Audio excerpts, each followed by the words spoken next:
मैं हूं अनिल सर और हम देख रहे हैं क्लास 10 की मैथ्स।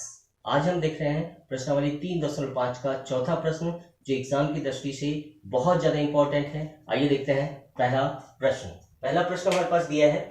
एक छात्रावास के मासिक व्यय का भाग नियत है तथा शेष इस पर निर्भर करता है कि छात्र ने कितने दिन भोजन किया। यहाँ पर छात्र ए है जिसको 20 दिन के 1000 रुपए लगते हैं और बी छात्र है जिसको 26 दिन के 1180 रुपए लगते हैं। तो यहाँ पर मानते हैं हम नियत।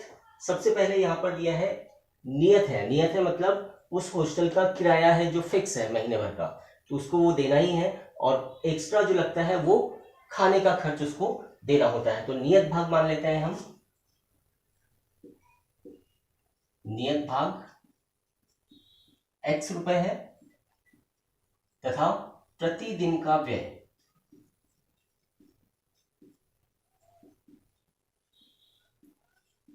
y रुपए है।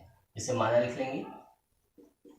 अब यहां पर इसके हिसाब से नियत भाग हमेशा निश्चित रहेगा, ये चेंज नहीं होगा। मतलब x और 20 दिन उसने खाना खाया और एक दिन का व्यय है y रुपए, तो 20 गुणित y हो जाएगा बराबर हो जाएगा 1000। ये आ गया समीकरण 1। फिर से देखते हैं हम। नियत भाग सेम रहेगा मतलब x सेम रहेगा और 26 गुणित y बराबर हो जाएगा 1180 रुपए। ये हो गया समीकरण 2। अब यहां पर देखते हैं हम x और x सेम है, समान चिन्ह है। जब भी समान चिन्ह हो तो हम क्या करते हैं, घटाते हैं। समीकरण 2 में से समीकरण 1 को घटा देंगे। समीकरण 2 हमारे पास ये दिया है x धन 26y बराबर 1180 और समीकरण 2 दिया है x धन 20y बराबर 1000। ये आ गया है। अब यहाँ पर घटाते हैं हम। ऋण x से x कट जाएगा, यहाँ आ जाएगा 6y बराबर 180। 180 आ गया तो y बराबर हो जाएगा 180 बटे 6। 6 से ये कट जाएगा 30 बार। इस तरह से y का मान हमारे पास आ गया है। y का मान किसी भी एक समीकरण में रख देते हैं। y का मान 1 में रखने पर समीकरण 1 में समीकरण 1 है x धन 20y बराबर 1000। y का मान आ गया है हमारे पास 30। x धन 20 गुणित 30 बराबर 1000। y का मान 30 रख दिया हमने। x बराबर 20 गुणित 30 हो जाएगा 600 रुपए। 1000 x बराबर 1000 ऋण 600, x बराबर आ गया 400। इस तरह से दोनों मान हमारे पास आ गए हैं। ये नियत भाग क्या होगा 400 रुपए और प्रतिदिन व्यय 30 रुपए होगा। इस तरह से हमने चौथे का पहला प्रश्न हल कर लिया है। अब हम देखते हैं अगला प्रश्न। दूसरा प्रश्न हमारे पास दिया है। एक भिन्न 1/3 हो जाती है जब उसके अंश में से 1 घटाया जाता है और वह 1/4 हो जाती है जब हर में से 8 जोड़ा जाता है। भिन्न ज्ञात कीजिए। तो यहां पर भिन्न ज्ञात करते हैं। तो माना भिन्न x/y है। ये भिन्न हो गई हमारे पास। अब प्रश्नानुसार देखते हैं। प्रश्नानुसार हमारे पास है, ये भिन्न है हमारे पास। 1/3 हो जाती है जब उसके अंश में से 1 घटाया जाता है। अंश में से 1 घटा देंगे तो ये हो जाती है 1/3। इसका इस तरफ गुणा, इसका इस तरफ गुणा, ये हो जाएगा 3x ऋण 1 बराबर y। 3x ऋण 3 बराबर y। y का इस तरफ पक्षांतर करेंगे 3 का इस तरफ। 3x ऋण y बराबर 3। ये आ गया समीकरण 1। फिर से देखते हैं प्रश्नानुसार।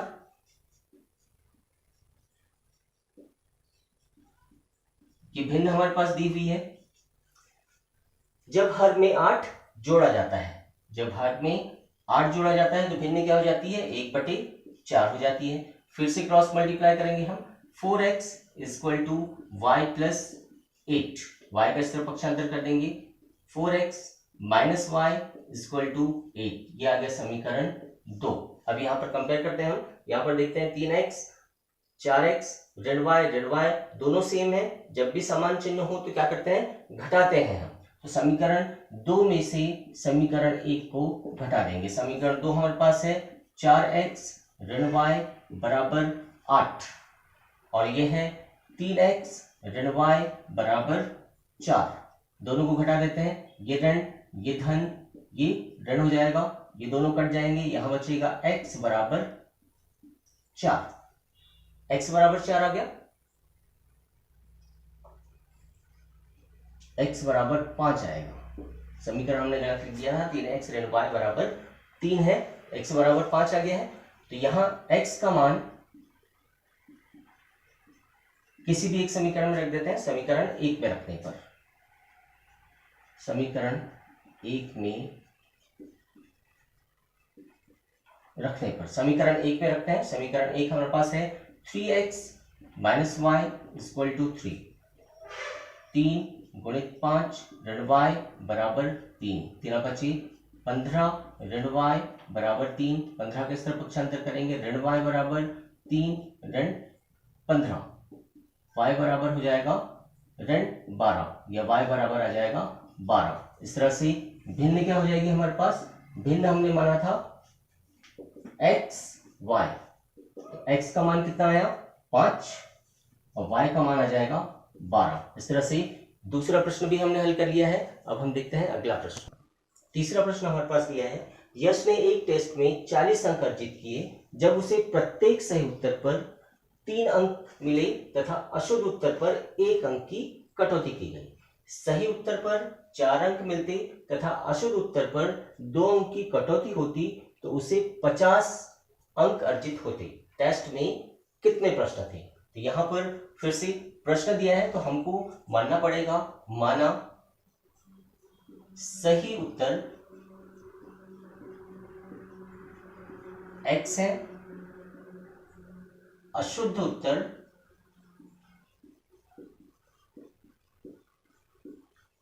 y है। तो यहां पर सही उत्तर पर उसे कितने मिले, 3 अंक मिले, 3x ऋण y,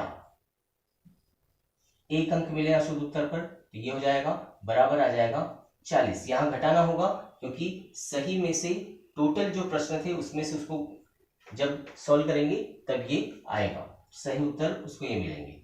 तो यहां पर ये आ जाएगा समीकरण 1। फिर से देखते हैं हम, अगर सही उत्तर पर उसे 4 अंक मिलते मतलब 4x ऋण 2y बराबर कितना हो जाएगा 50, ये समीकरण 2 हो जाएगा। अब यहां पर समीकरण 1 और 2 हमारे पास दिया है, इस समीकरण में यहां पर 2y दिया है, यहां y दिया है, तो इस समीकरण में 2 का गुणा कर देते हैं। समीकरण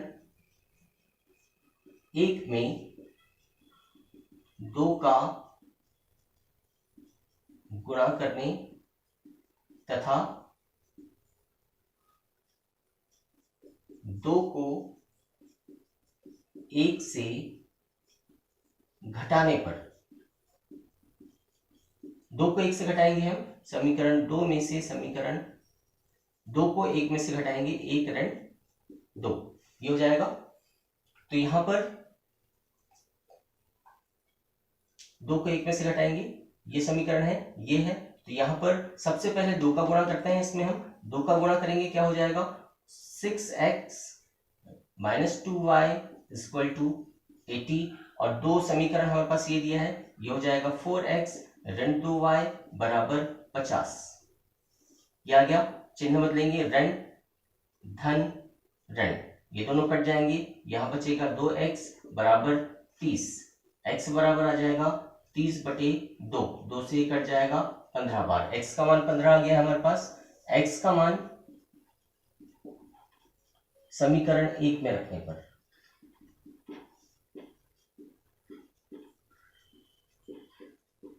समीकरण 1 हमारे पास दिया है 3x ऋण y बराबर 40, 3x 3 गुणित 15 ऋण y बराबर 40, x का मान 15 हमारे पास दिया है, ये हो जाएगा 45 ऋण y बराबर 40, इसका पक्षांतर करेंगे, ऋण y बराबर 40 ऋण 45, ऋण y बराबर ऋण 5, y बराबर 5। इस तरह से सही उत्तर कितने थे? 15 और अशुद्ध उत्तर थे 5। तो कुल प्रश्न कितने हुए? कुल प्रश्न कितने हुए? 15 धन 5, कुल प्रश्न हुए 20। इस तरह से तीसरा प्रश्न हमने हल कर लिया है। अब हम देखते हैं अगला। चलिए, चौथा प्रश्न बहुत अच्छा प्रश्न दिया है। एक राजमार्ग पर दो स्थान ए और बी है, 100 किलोमीटर दूरी पर स्थित है। ए और बी की दूरी 100 किलोमीटर है। एक कार ए से तथा एक कार बी से एक ही समय पर चलना प्रारंभ करती है। यदि ये कारें भिन्न भिन्न चालों से एक ही दिशा में चलती है तो 5 घंटे पश्चात मिलती है। यदि विपरीत दिशा में चलती है तो 1 घंटे पश्चात मिलती है। दोनों कारों की चालें ज्ञात कीजिए। मान लेते हैं हम, माना कारों की चाल x किलोमीटर प्रति घंटा तथा y किलोमीटर प्रति घंटा है। ये मान लेते हैं हम। अगर एक ही दिशा में चलती है तो क्या होगा? एक ही दिशा में अगर चलती है कारें तो यहां पर x ऋण y होगा, और अगर विपरीत दिशा में चलती हैं तो x धन y होगा। अगर विपरीत दिशा में चलती है, चाहे इधर चल रही हो या इधर चल रही हो, तो यहां पर इसी कंडीशन को हमको मानना होगा और इसी से हमको देखते हैं। यहां पर तो एक ही दिशा में चाल, एक ही दिशा में चाल, एक ही दिशा में चाल का क्या होगी? x ऋण y। और विपरीत दिशा में चाल,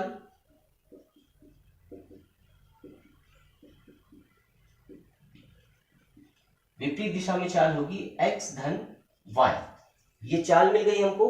अब हमें चाल का सूत्र लगाना होगा। चाल बराबर होता है दूरी बटे समय। चाल बराबर दूरी बटे समय ये होता है। तो चाल हमारे पास दी है एक ही दिशा में और विपरीत दिशा में। तो सबसे पहले हम एक ही दिशा में देखते हैं। एक ही दिशा में क्या होगी इसकी चाल बराबर, चाल हमारे पास है x ऋण y। दूरी निश्चित है दोनों स्थानों की 100, और एक ही दिशा में अगर चलती है तो कितने देर बाद मिलती है?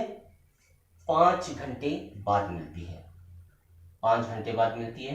5 से कट जाएगा 20 बार, यानी आ जाएगा x ऋण y बराबर 20। ये आ गया समीकरण 1।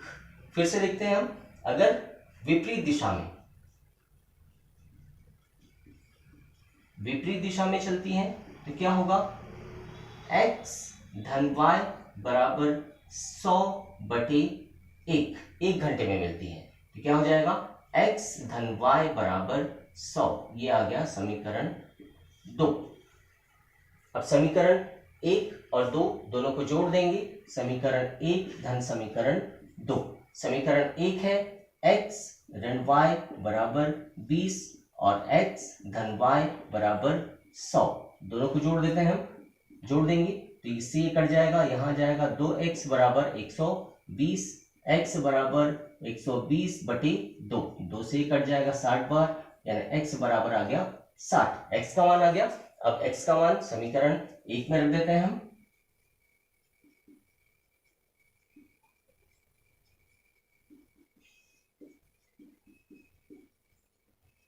समीकरण 1 हमारे पास दिया है x ऋण y बराबर 20। x का मान आ गया 60, ऋण y बराबर 20, ऋण y बराबर 20 ऋण 60, ऋण y बराबर ऋण 40, या y बराबर 40 हो जाएगा ये। तो यहां इस तरह से ऋण से ऋण कट जाएगा तो y बराबर 40 आ जाएगा। तो इस तरह से दोनों कारों की चाल क्या होगी? 60 किलोमीटर प्रति घंटा, 60 किलोमीटर प्रति घंटा और 40 किलोमीटर प्रति घंटा होगी। इस तरह से चौथा प्रश्न देख लिया हमने। अब हम देखते हैं लास्ट प्रश्न।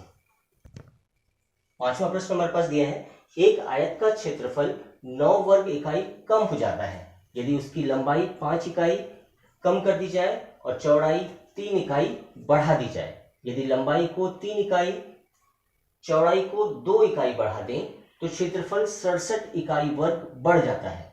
आयत की विमाएं ज्ञात कीजिए। तो यहां पर मान लेते हैं, माना लंबाई x इकाई है, x इकाई है, चौड़ाई y इकाई है। ये लंबाई चौड़ाई हो गई, तो क्षेत्रफल क्या होगा? क्षेत्रफल क्या होगा? x धन y इकाई वर्ग, ये क्षेत्रफल होगा, क्योंकि क्षेत्रफल होता है लंबाई गुणित चौड़ाई। अब देखते हैं प्रश्नानुसार।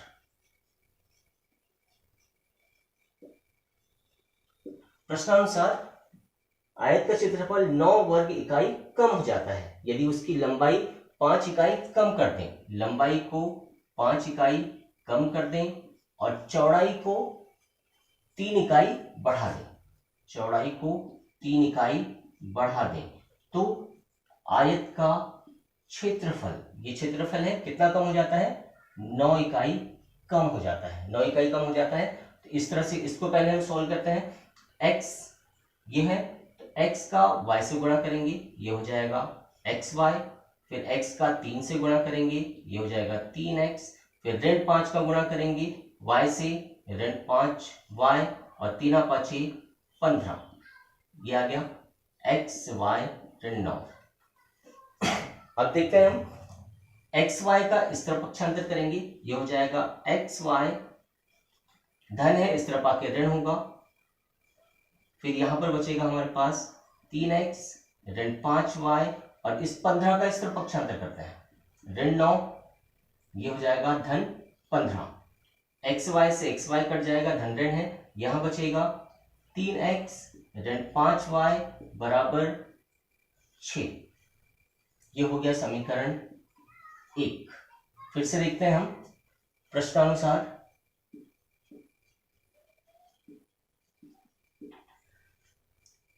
लंबाई और चौड़ाई दोनों को 3 और 2 इकाई बढ़ा दें। हम लंबाई में 3 इकाई बढ़ा दें और चौड़ाई में 2 इकाई बढ़ा दें तो क्षेत्रफल 67 इकाई वर्ग बढ़ जाता है।